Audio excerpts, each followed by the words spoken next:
Hello all. இன்னைக்கு நம்ம பார்க்க போற வீடியோ என்னன்னு கேட்டீங்கன்னா after burner versus super cruise.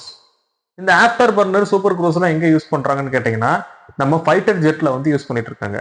After பர்னர்ங்கிறது உங்களுக்கே தெரியும். ஆஃப்டர் அதாவது பர்ன் பண்ணி முடிச்சதுக்கு அப்புறம் திருப்பி வந்து பர்ன் பண்ணீங்கன்னா அது ஆஃப்டர் பர்னர். சூப்பர் க்ரூஸ்ங்கிறது வந்து இன்ஜினே வந்து பில்ட் பண்ணி அந்த இன்ஜினுக்குள்ளேயே வந்து எல்லாமே வேலையை முடிச்சிடுறதா வந்து சூப்பர் க்ரூஸ். இதுக்கு ரெண்டுக்கு நடுவில் இருக்கிற வித்தியாசம் என்ன? ஏன்னா நம்ம வந்து போன வீடியோல ஆம்கால பார்க்கும்போது உங்களுக்கு ஆஃப்டர் பர்னர் யூஸ் பண்ணல, சூப்பர் க்ரூஸ் வந்து யூஸ் பண்றோம்னு சொல்லியிருந்தோம். அப்ப நிறைய பேர் கேட்ட ஒரு விஷயம் என்னன்னா, ரெண்டுக்கு என்ன வித்தியாசம்? ஆஃப்டர் பர்னர் முதல்ல என்னது, சூப்பர் க்ரூஸ்னா என்னது, ரெண்டுக்கு நடுவில் என்ன வித்தியாசம் அப்படின்னு சொல்லி எனக்கு டீட்டெயில்டா வந்து எக்ஸ்பிளைன் பண்ணுங்கன்னு சொல்லி கேட்டிருந்தாங்க. அதுக்கானதுதான் இந்த வீடியோ. உங்களுக்கு பிக்சர்ல பார்த்தனாலே தெரியும், இந்த பக்கம் ரொம்ப ஹாட்டா இருக்கு, இந்த பக்கம் வந்து ரொம்ப கோல்டா இருக்கு. ஸோ அப்போ உங்களுக்கு இதுல இருந்து ஓரளவுக்கு கிளாரிபிகேஷன் கிடைச்சிருக்கும்னு நினைக்கிறேன். நான் இன்னும் டீட்டெயிலா எக்ஸ்பிளைன் பண்றேன்.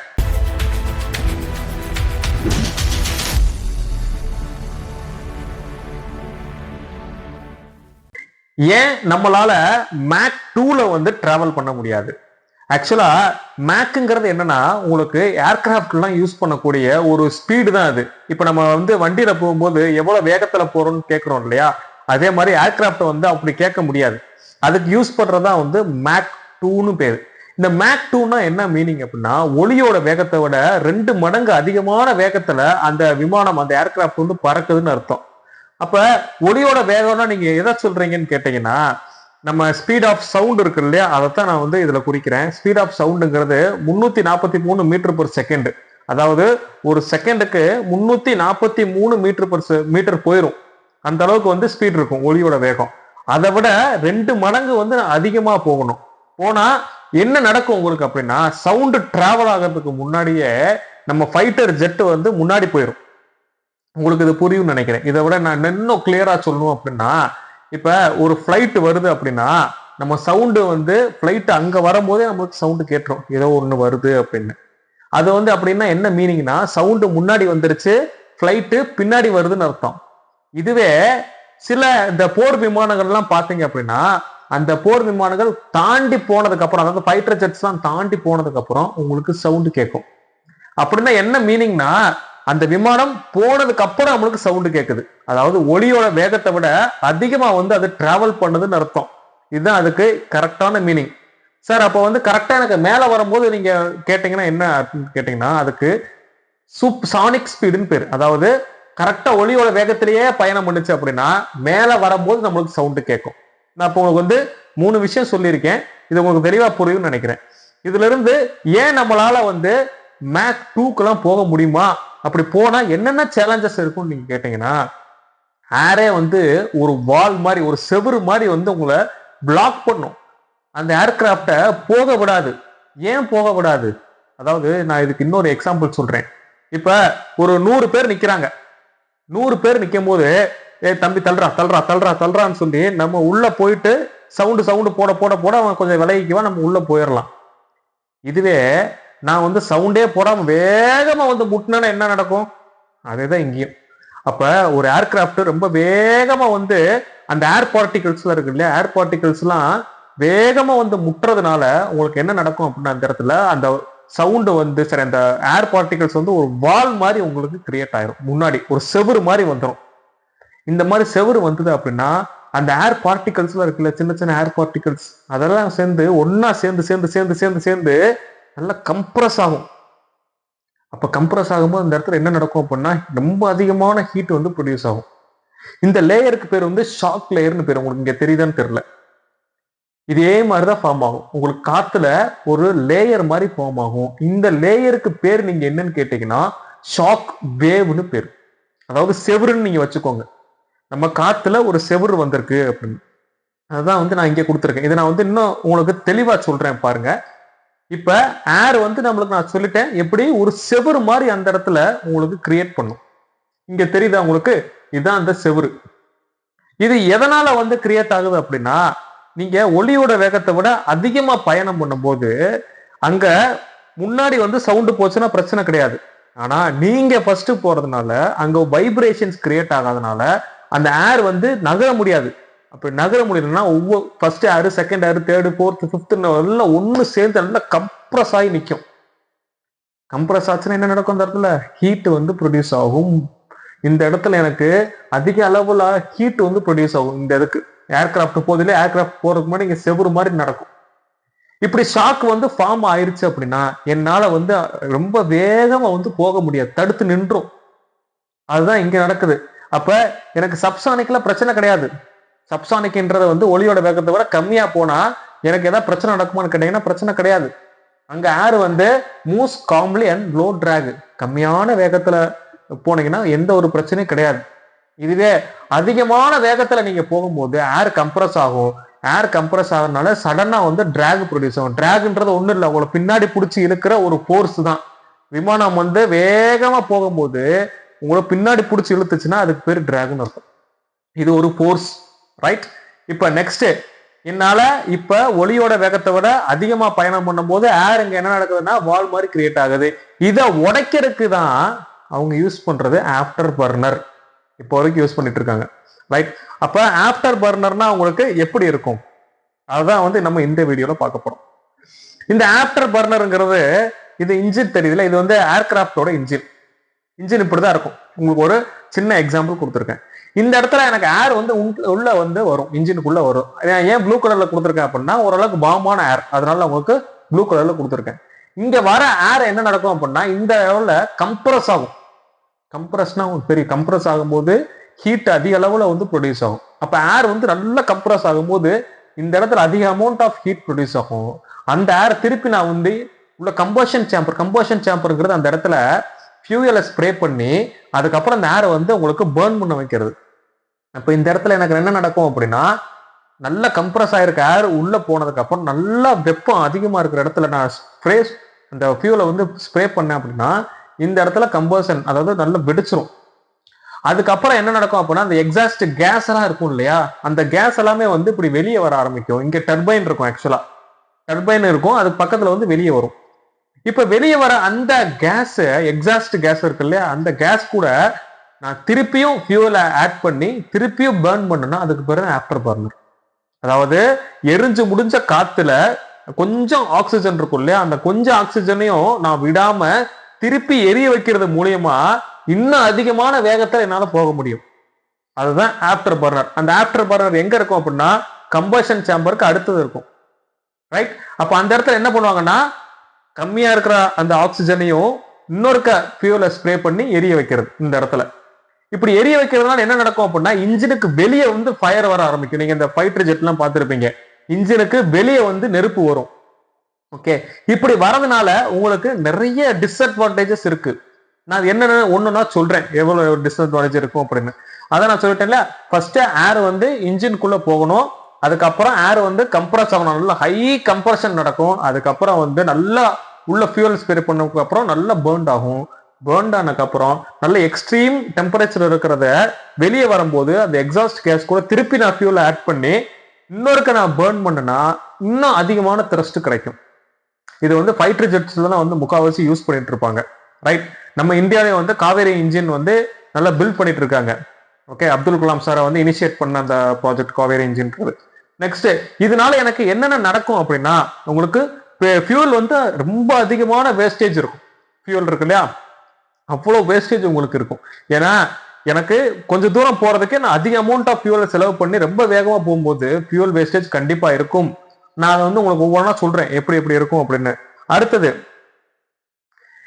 ஏன் இந்த ஃபிளேம்ஸ் வந்து வெளியே வருது? வெளியே உங்களுக்கு தெரியுது இல்லையா, அந்த ஃபிளேம்ஸ் எல்லாம் நெருப்பு வெளியே வருது இல்லையா, இந்த நெருப்பு வெளியே வர்றதுனால உங்களுக்கு நிறைய டிஸ்அட்வான்டேஜஸ் இருக்கத்தான் செய்யுது, ரைட்? இங்க நெருப்பு உங்களுக்கு வெளியே வர்றதுனால, நாங்க உங்களுக்கு அடுத்த ஸ்லைட்ல இருக்கும்னு நினைக்கிறேன். இப்ப நெருப்பு வெளியே வர்றதுனால என்ன நடக்கும் அப்படின்னா இந்த ஃபைட்டர் ஜெட்டு உங்களுக்கு ரேடார்ல வந்து அவ்வளவு சீக்கிரம் சிக்கிக்கும். ஏன் சிக்கிக்கும் நான் சொல்றேன், ஏன்னா ஐஆர் சென்சார் வந்து யூஸ் பண்ணி அது தெர்மல் இமேஜையும் இல்ல அதுல எவ்வளவு ஹீட் இருக்குன்னு கால்குலேட் பண்றதுனால உங்களுக்கு ஈஸியா கண்டுபிடிச்சிட முடியும். ஏன்னா இதுதான் அவ்வளவு அமௌண்ட் ஆஃப் ஹீட் வந்து ப்ரொடியூஸ் பண்ணுது இல்லையா, அப்படி ஹீட் ப்ரொடியூஸ் பண்ணா என்னால வந்து ஈஸியா வந்து இந்த இடத்துல கண்டுபிடிச்சிட முடியும் ரேடார் மூலியமா. ரேடார்ல சிக்கிக்கும் இந்த மாதிரி ஆஃப்டர் பர்னர் யூஸ் பண்ண இன்ஜின்ஸ் எல்லாமே வந்து. அடுத்தது, நான் இதெல்லாம் உங்களுக்கு சொல்லிட்டேன், ஃபியூல் இன்ஜெக்ட் பண்றோம், அதுக்கப்புறம் எக்ஸ்ட்ரா இருக்கிற ஃபியூல் வந்து அது கூட ஆக்சிஜன் இருக்கும், அந்த ஆக்சிஜன் கூட எக்ஸ்ட்ரா ஃபியூல் ஆட் பண்ணும்போது இக்னைட் ஆகி அதுக்கப்புறம் மேசிவ் ஃபிளேம்ஸ் வந்து வெளியே வரும், அதாவது ஏர்கிராஃப்ட்டுக்கு வெளியவே வரும். நீங்க நிறைய இடத்துல பார்த்துருக்கலாம், நிறைய ஃபைட்டர் ஜெட்ல பார்த்துருக்கலாம். அடுத்தது இதுல இருந்து என்னென்ன ப்ராப்ளம்ஸ் வரும் இந்த ஆஃப்டர் பர்னர்னால அப்படின்னா, இங்க உங்களுக்கு தெரியுது ஆஃப்டர் பர்னர் யூஸ் பண்ணா அதிகமான ஸ்பீட்ல போகுமான்னு கேட்டீங்கன்னா கண்டிப்பா போகும். அதுல வந்து எந்த ஒரு மாற்று கருத்துமே கிடையாது, அதிக அமௌண்ட் ஸ்பீட்ல போகும். ஆனா அப்படி ஸ்பீட்ல போறதும் நம்மளுக்கு என்னன்னா அந்த இடத்துல டேஞ்சர் தான். எதனால டேஞ்சர் நான் சொல்றேன். நான் ஃபர்ஸ்ட் உங்களுக்கு ஃபியூல் கன்சம்ஷன் எப்படி இருக்கும் அப்படின்னா 2 to 3 டைம்ஸ் வந்து அதிகமான ஃபியூல் உங்களுக்கு வந்து செலவு நடக்கும் இந்த ஆஃப்டர் பர்னர் யூஸ் பண்ணீங்கன்னா. அதுக்கப்புறம் ரொம்ப அதிகமான ஹீட்டும் வந்து ப்ரொடியூஸ் ஆகும் அடுத்த இன்ஜின்ல. அப்ப என்னால அவ்வளவு தூரம் வந்து ரன் பண்ண முடியாது இன்ஜின், ஏன்னா ரொம்ப அதிகமா ஹீட் நடக்கும். அதுக்கப்புறம் உங்களுக்கு ஈஸியா வந்து கண்டுபிடிச்சிட முடியும். அதுக்கப்புறம் இதோட நாய்ஸும் வந்து அதிகமா இருக்கும். நாய்ஸ் அதிகமா வந்தாலே விசிபிலிட்டி அதிகமா வந்துடும், இந்த ஏர்கிராஃப்டோட விசிபிலிட்டி அதிகமா வந்துடும். அப்ப இந்த ஏர்கிராஃப்டை நம்ம ஏதாவது ஒரு இடத்துல வந்து மறைஞ்சு அட்டாக் பண்றது ரொம்ப கஷ்டம், ஏன்னா ஈஸியா தான் ரேடார்ல சிக்கிக்குது இந்த ஏர்கிராஃப்ட். அதுக்கப்புறம் இது வந்து வெறும் 10 to 20 செகண்ட்ஸ்லயே அதிக அமௌண்ட் ஆஃப் வந்து ஹீட் ப்ரொடியூஸ் பண்ணிடும் இந்த ஆஃப்டர் பர்னர், ஏன்னா வெளியே தான் அவ்வளோ ஃப்ளேம்ஸ் வருதே. அதனால வெறும் 10 to 20 செகண்ட்லயே அவ்வளோ ஹீட் வந்து உங்களுக்கு ப்ரொடியூஸ் பண்ணிடும். அப்போ இந்த ஆஃப்டர் பர்னர் என்னால ரொம்ப ஷார்ட் டேர்ம் ஆஃப் பீரியட்ல மட்டும் தான் யூஸ் பண்ண முடியும், ஏன்னா ரொம்ப நேரம் யூஸ் பண்ணனா இன்ஜின் வந்து ஓவர் ஹீட் ஆயிரும். அதனால கம்மியான இதுல மட்டும் தான் யூஸ் பண்ண முடியும். அப்ப இவ்வளோ ப்ராப்ளம் வந்து இந்த ஆஃப்டர் பர்னர்ல இருக்கு. இதை ஓவர் கம் பண்றதுக்கு தான் வந்து இப்ப இருக்கிற எல்லா டெக்னாலஜிஸ் மாத்தி சூப்பர் க்ரூஸ் வந்து கொண்டு வந்திருக்காங்க. அப்ப சூப்பர் க்ரூஸ்னா என்ன, அது எப்படி ஒர்க் ஆகுது அப்படின்னு கேட்டீங்கன்னா, இந்த சூப்பர் க்ரூஸ்ல பவர்ஃபுல் இன்ஜின்ஸ் வந்து நம்ம யூஸ் பண்ணுவோம். அதாவது அந்த இன்ஜின் வந்து இன்னும் கொஞ்சம் அப்கிரேட் பண்ணி நல்ல பவர்ஃபுல் இன்ஜின்ஸ் யூஸ் பண்றது மூலியமா இந்த ஆஃப்டர் பர்னர் இல்லாம அவ்வளோ த்ரஸ்ட் வந்து என்னால ப்ரொடியூஸ் பண்ண முடியும். எப்பன்னா இந்த சூப்பர் க்ரூஸ்ல. அது மட்டும் இல்லாம அந்த டிசைன் எல்லாம் நான் மாத்த போறேன். ஏர்கிராஃப்டோட கம்ப்ளீட் டிசைனை நான் வந்து மாத்துறது மூலியமா எனக்கு அந்த இடத்துல டிராகை வந்து ரொம்ப கம்மியான டிராகை வந்து ப்ரொடியூஸ் பண்ண முடியும். அதாவது இந்த டிசைன் இருக்குல்ல, இது ஆம்கா நம்ம இந்தியாலேயே தயாரிக்கக்கூடிய இண்டிஜினியஸ் ஒரு ஏர்கிராஃப்ட் ஃபைட்டர் ஜெட். ஓகே, இதோட டிசைன் பாத்தீங்கன்னா எப்படி இருக்குன்னு பாருங்க. மற்ற ஏர்கிராஃப்டோட கொஞ்சம் ஸ்லைட் டிசைன் மாத்தி இருப்பாங்க. எதனாலனா உங்களுக்கு டிராகை வந்து கம்மி பண்றதுக்காக. அது மட்டும் இல்லாம எஃபிஷியன்ட் ஏர் ஃப்ளோ வந்து நல்லா உங்களுக்கு இன்க்ரீஸ் பண்ணி கொடுக்கறது மூலயமா இதோட இந்த ஏர்கிராஃப்டோட நல்ல எஃபிஷியன்சியா நான் கொண்டு போக முடியும். ஓகே, அப்ப சூப்பர் க்ரூஸ் மூலயமா என்னால ஸ்பீடும் அட்டைன் பண்ண முடியும், அட் த சேம் டைம் வந்து என்னோட எஃபிஷியன்சியும் இன்க்ரீஸ் பண்ண முடியும். அதுக்கப்புறம் இதுல ஸ்டெல்த் டெக்னிக் அதிகமா இருக்கு. ஸ்டெல்த்ன்றதை நான் ஆல்ரெடி டிஸ்கஸ் பண்ணிருக்கேன் போன வீடியோலயே. ஓகே, அந்த ரேடார்ல இருந்து தப்பிக்கக்கூடிய ஒரு டெக்னிக் தான் வந்து ஸ்டெல்த் டெக்னிக். ஆனா ஆஃப்டர் பர்னர் யூஸ் பண்ணீங்கன்னா ஈஸியா மாட்டிக்கலாம்.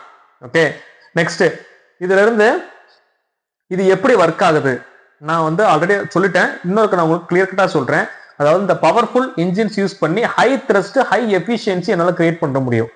அப்ப ஹை த்ரஸ்ட் கிரியேட் பண்றது மூலியமா என்னால ரொம்ப வேகமா போக முடியும். மேக் 1+ வந்து என்னால ஈஸியா அட்டைன் பண்ணிட முடியும் இந்த பவர்ஃபுல் இன்ஜின்ஸை யூஸ் பண்றதுனால.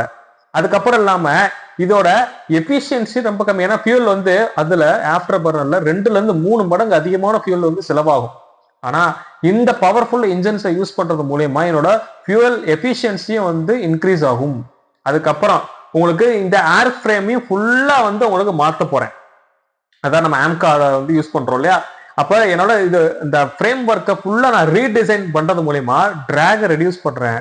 அப்ப டிராகை ரெடியூஸ் பண்ணாலே எனக்கு எஃபிஷியன்சி ஆட்டோமேட்டிக்கா வந்து இன்க்ரீஸ் ஆயிரும்.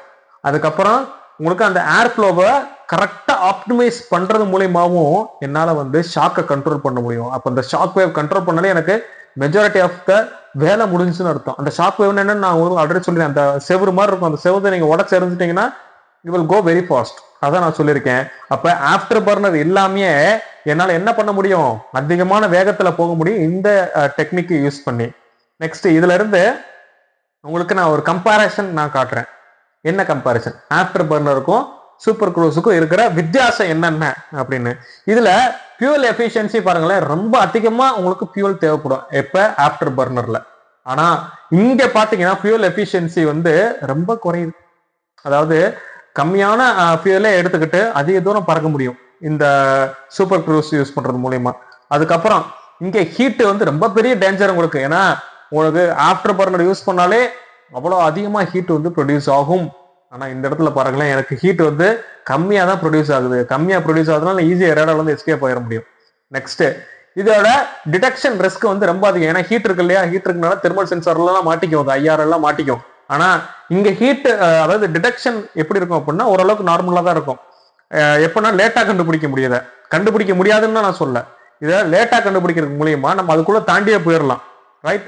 அதுக்கப்புறம் இதுல த்ரஸ்ட் வந்து அளவுக்கு அதிகமான த்ரஸ்ட் வந்து நம்மளால ப்ரொடியூஸ் பண்ண முடியும். ரொம்ப சீக்கிரம் டேக் ஆஃப் பண்றதுக்கான எல்லா எபிலிட்டியுமே வந்து ஆஃப்டர் பர்னருக்கு இருக்கு.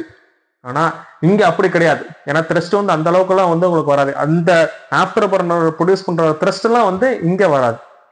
ஓகே, அப்ப என்னால ஆப்டிமலா இருக்கும் என்னோட த்ரஸ்ட். அதுக்கு அடுத்து இதோட யூசேஜ்னு பார்த்தோம் அப்படின்னா உங்களுக்கு வெறும் ஷார்ட் டைம்ல மட்டுமே தான் உங்களுக்கு யூஸ் பண்ண முடியும். நீங்க ஹை டைம்ல இது பண்ணீங்கன்னா வெடிச்சிரும். ஏன்னா அந்த அளவுக்கு வந்து உங்களுக்கு ஹீட் வந்து ப்ரொடியூஸ் ஆகும். ஆனா இதோட யூசேஜ் வந்து பாத்தீங்கன்னா நல்ல ஓரளவுக்கு நீங்க நார்மலா யூஸ் பண்ணிக்கலாம். ஓகே, ஏன்னா உங்களுக்கு எஃபிஷியன்சியும் அவ்வளோ அதிகமா இருக்கும். அதுக்கப்புறம் ஃபாஸ்ட் தான், ஆஃப்டர் பர்ன் யூஸ் பண்ணா ஃபாஸ்ட் தான். ஆனா எனக்கு ரிஸ்க் அதிகம். ஆனா இந்த இடத்துல பாத்தீங்கன்னா ஃபாஸ்டாவும் இருக்கும், உங்களுக்கு ரேடார் வந்து மாட்டிக்காது, இன்னொன்னு எஃபிஷியன்டாவும் இருக்கும். ஓகே, அப்ப ஸ்பீடு வித்தவுட் எக்ஸ்போஸ். நான் மாட்டிக்க மாட்டேன், அவ்வளவு சீக்கிரம் மாட்டிக்க மாட்டேன்னா அவங்களுக்கு தெரிய வரும். எப்ப நான் கிராஸ் பண்ணி போனதுக்கு அப்புறம் தெரிய வரும், லேட்டா டிடெக்ட் பண்ண முடியும். ரைட். இன்னும் உங்களுக்கு வந்து கம்பாரிசன் நம்ம போடும்போது எப்படி இருக்கும் அப்படின்னா ஆஃப்டர் பர்னரோட ஸ்டெல்த் டெக்னிக் எப்படி இருக்கும் அப்படின்னா அதிகமான ஹீட் நடக்கிறதுனால ஈஸியா வந்து மாட்டிக்க முடியும். ஆனா இங்க கம்மியான ஹீட் நடக்குது, அதனால ஈஸியா எஸ்கேப் ஆயிருவேன். நெக்ஸ்ட், இத மிசைல்ஸ் வந்து இந்த ஹீட்டர்னால ஈஸியா வந்து டார்கெட்டை வந்து லாக் பண்ண முடியும். அதாவது ஆஃப்டர் பர்னர் யூஸ் பண்ற அந்த ஏர்கிராஃப்டை மிசைல்ஸ் வந்து ஈஸியா லாக் பண்ணிடும். ஆனா இங்க அப்படி கிடையாது, அவ்வளவு ஈஸியா வந்து லாக் பண்ண முடியாது உங்களை. நெக்ஸ்ட், இதுல ஹை ரிஸ்க் இருக்கு. ஏன்னா ஈஸியா டிடெக்ட் பண்ணிட முடியும்ல, சீக்கிரம் கண்டுபிடிச்சிடலாம். இவ்வளவு ஹீட் நடந்துச்சுன்னா ஈஸியா கண்டுபிடிக்க முடியும். ஆனா இங்க அப்படி கிடையாது, டிடெக்ட் பண்ணுவாங்க, ஆனா ரொம்ப லேட்டா பண்ண முடியும். ஓகே, இங்க நான் உங்களுக்கு தெளிவா கொடுத்துருக்கேன் அந்த இது எப்படி கண்டுபிடிக்கும் அப்படின்னா இங்க பாருங்க எவ்வளவு அமௌண்ட் ஆஃப் ஹீட் வந்து உங்களுக்கு ப்ரொடியூஸ் ஆகும். ரேடார்ல இவ்வளவு அமௌண்ட் ஆஃப் ஹீட் இருந்தா ஈஸியா சிக்கிரும். ஆனா இங்க பாருங்களேன், எனக்கு ஹீட் இருக்கும் ஆனா அந்த அளவுக்கு இருக்காது. அதனால வந்து என்னால கண்டுபிடிக்கிறது ரொம்ப லேட்டா கண்டுபிடிக்க முடியும். அப்ப சூப்பர் க்ரூஸ்ங்கிறது ஸ்டெல்த் இருக்கு எனக்கு, அதே டைம் ஸ்பீடு இருக்கு. ஓகே, அப்ப இப்படி இருந்துச்சுன்னா என்னால ஈஸியா வந்து சர்வே பண்ண முடியும். அதான் உங்களுக்கு நான் டீப்பா கொடுத்துருக்கேன். நெக்ஸ்ட், இதுல இருந்து அடுத்தது என்ன, இதுல மோஸ்ட் இம்பார்ட்டன்ட்னா இந்த சூப்பர் க்ரூஸை எங்க யூஸ் பண்றோம் அப்படின்னா ஆம்கால வந்து யூஸ் பண்றோம். இந்த ஆம்கா ஃபைட்டர் ஜெட் வந்து இன்னும் லான்ச் பண்ணல, வெரி சூன் அவங்க லான்ச் பண்ண போறாங்க இந்த ஆம்கா ஃபைட்டர் ஜெட்டை. அப்ப இந்த ஆம்கா ஃபைட்டர் ஜெட் எப்படிலாம் உங்களுக்கு டிசைன் பண்ண முடியும் அப்படின்னா அதிகமான ஸ்பீடு என்னால கொடுக்க முடியும். அதுக்கப்புறம் ஸ்டெல்த்துங்கிறது தெரியும், ரேடார்ல இருந்து தப்பிக்கிறதுக்கான அத்தனை திறமைகளும் இதுல இருக்கு. அதுக்கப்புறம் ரொம்ப தூரம் பறக்க முடியும், இந்த ஆம்கானால ரொம்ப தூரம் பறக்க முடியும். ரொம்ப அதிகமான சர்வைவல் ரேட்டும் வந்து இந்த ஆம்காவுக்கு இருக்கும். ஓகே, அப்ப இது எப்ப லான்ச் போடுவாங்க இந்த ஆம்காவை கேட்டீங்க அப்படின்னா very soon they are going to launch. Maybe உங்களுக்கு 2032-33 அந்த ரேஞ்சில் வந்து அவங்க லான்ச் பண்ணிடுவாங்க. இந்த ஆம்காவை பத்தி உங்களுக்கு வேணும் அப்படின்னா இது தனியாக ஒரு வீடியோவே போட்டிருக்கேன், அந்த வீடியோவை வந்து நான் கீழே அட்டாச் பண்றேன், அதையும் வந்து நீங்க போய் செக் பண்ணி பாருங்க. ஸோ இது மாதிரியான நிறைய அட்வான்ஸ்டு டெக்னிக்ஸை பத்தி அடுத்தடுத்த வீடியோஸ் எல்லாமே டிஸ்கஸ் பண்ணுவோம். தினமும் வந்து 5 lakhs வியூஸ் பக்கம் வந்து நீங்க கொடுத்துட்டு சப்போர்ட் பண்ணிட்டு இருக்கீங்க. இது மாதிரி மேலும் சப்போர்ட் பண்ணுங்க. இன்னும் அதிகமான டெக்னிக்கல் கண்டென்ட் வெரி சிம்பிளிஃபைடு வெர்ஷனா பார்ப்போம். அது வரைக்கும் ஸ்டே கியூரியஸ்.